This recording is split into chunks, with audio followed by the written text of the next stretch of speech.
അസ്സലാമു അലൈക്കും വറഹ്മത്തുള്ളാഹി വബറകാതുഹു. അൽഹംദുലില്ലാ അൽഹംദുലില്ലാ അൽഹംദുലില്ലാ. എല്ലാ സഹോദരിമാർക്കും റാഹത്തല്ലേ. സ്ത്രീകൾ, പുരുഷന്മാർ, കുട്ടികൾ എന്നിവരുടെ റമളാനിലുള്ള ആദ്യകാല തയ്യാറെടുപ്പുകൾ.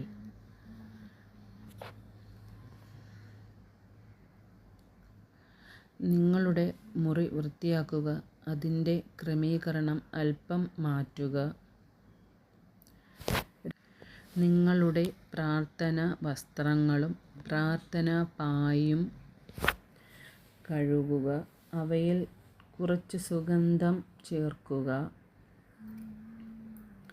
നിങ്ങളുടെ മുറിയിൽ ഇബാദത്തിനായി ഒരു ചെറിയ മൂല തയ്യാറാക്കുക. സ്ഥലം എത്ര ചെറുതോ ഇടുങ്ങിയതോ ആണെങ്കിലും നിങ്ങൾക്ക് അമൽ ചെയ്യാൻ കഴിയും.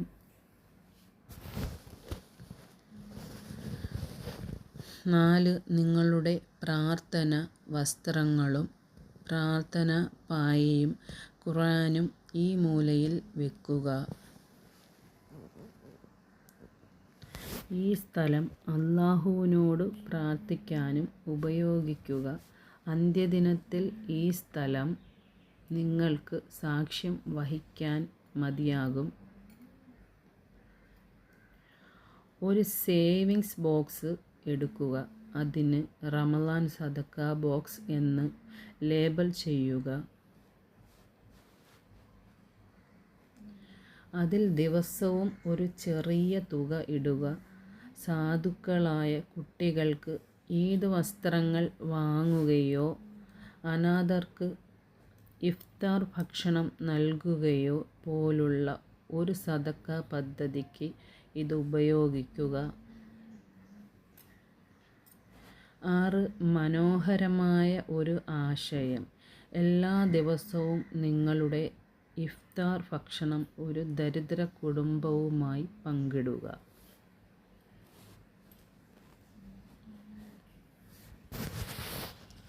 ഭക്ഷണത്തിൻ്റെ അളവ് അല്പം വർദ്ധിപ്പിക്കുകയും അവരുടെ ഇഫ്താർ നിങ്ങളുടെ വക ആണെന്ന് അവരെ അറിയിക്കുകയും ചെയ്യുക.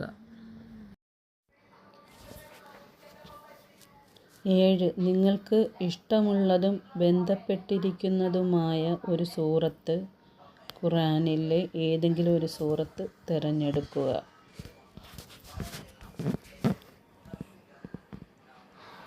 അത് മനഃപാഠമാക്കാൻ അല്ലാഹുവിനോട് പ്രതിജ്ഞയെടുക്കുക.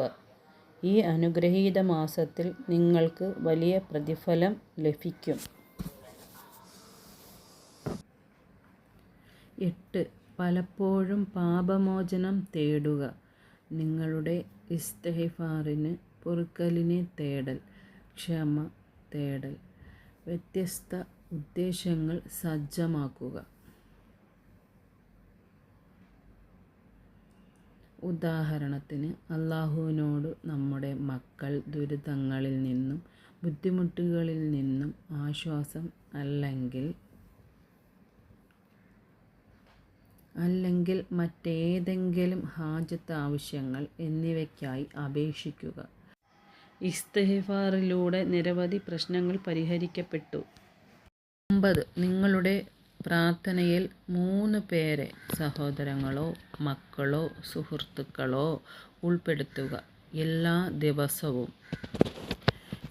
ദിവസവും 3 പ്രത്യേക വ്യക്തികൾക്കായി പേരെടുത്ത് പ്രാർത്ഥിക്കുക. പകരം നിങ്ങൾക്ക് വേണ്ടി പ്രാർത്ഥിക്കാൻ അവരോട് ആവശ്യപ്പെടുക. മാസാവസാനത്തോടെ നിങ്ങൾക്ക് ഫലങ്ങൾ കാണാൻ കഴിയും. മലക്കുകൾ പറയും, നിങ്ങൾക്കും അങ്ങനെ തന്നെ. 10. റമളാനിൽ എല്ലാ ദിവസവും ഹജ്ജും ഉംറയും ചെയ്യുക. അതേ ആഴ്ചയിൽ 1 അതിലധികമോ ദിവസങ്ങൾ ഇതിനായി തിരഞ്ഞെടുക്കുക.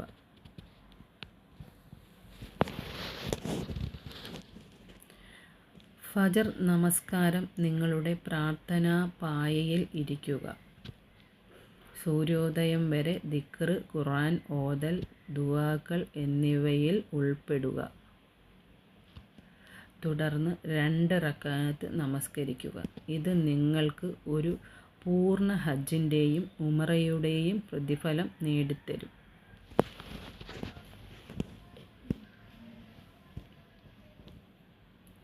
11. ഖുർആൻ ധാരാളമായി ഓതുക. റമളാനിൽ കുറഞ്ഞത് 3 തവണ അത് പൂർത്തിയാക്കാൻ ഉദ്ദേശിച്ച് ഓതുക.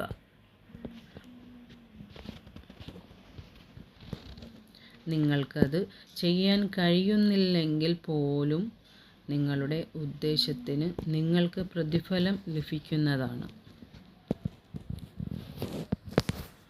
ഓരോ അക്ഷരവും 10 പ്രതിഫലം നൽകുന്നു. റമളാനിൽ എത്രയധികം അവസരം പ്രയോജനപ്പെടുത്തുക.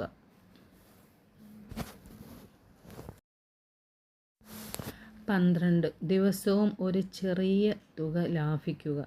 ഓരോ 10 ദിവസത്തിലും ഒരു അനാഥർക്ക് ദാനം ചെയ്യുക. പുണ്യമാസത്തിനായുള്ള ഒരു നിശ്ചിത ലക്ഷ്യത്തോടെ ഒരു ചെറിയ ദൈനംദിന തുക ദാനം ചെയ്യുക.